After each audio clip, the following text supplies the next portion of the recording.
Maro dia maro ny vahinona saina tao anatin'izay lanonana tanterahana teny amin'ny lampam-panjakana ny avy loha izay saika tazana teny an-toerana ihany koa moa ireo ray aman-dreny ampanahy manana ny fomba fijeriny izy ireo makasika ny kabaran'ny fandimbiasana nitondra ny fomba fijeriny ary ny ray aman-dreny ampanahy ao anatin'ny filohan'ny eglizy episkopaly malagasy zava-dehibe hoy izy ny fanajana ny teny nomena arahantsika ry izay fanazavana izay.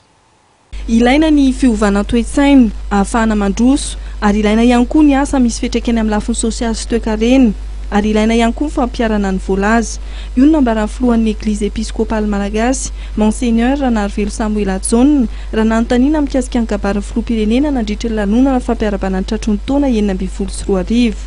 Toe-tsaina aloha voalohany mba hisy fiantraikany amin'ny sosialy sy toe-karena isy barabarana isy fotoana barabarana sy kabary moa tahaka ny kabary rehetra fa very ma concrétisation zay zava-dehibe fa tsy maintsy atao koa ny fiaraha-mientana nge marina zay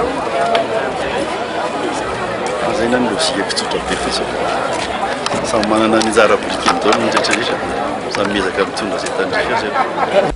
Mikasika ny asan'ny FFKM manokana laza Monseigneur Ranarivelo Samuel Ajonina fa mitohy ny ezaka ho amin'ny fampihavana-pirenena. Fitorina filaza tsara aloha voalohany indrindra fitaomana ny olona mba hitodika amin'Andriamanitra sy fihavanana angamba ny heriko zava-dehibe izay efa natomboka tamin'ny taon-dasa rehetra dia tokony avotra sy tanterahana ny fotoana sy ny hoavy rehetra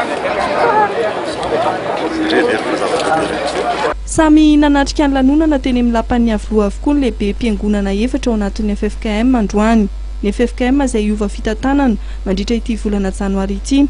Raha ny mpitandrina Lalary Sendrazy nanohy ny tantana izany nandritra ny taona 2024 dia ny pasteur Rakotondor Modeste no handray fitantanana ny FFKM amin'ity taona 2024 ity. Fa 4 janoary izao no hanaovana ny lanonana famindram-pahefana eo amin'ny filoha teo aloha ary filoha vaovao ny FFKM.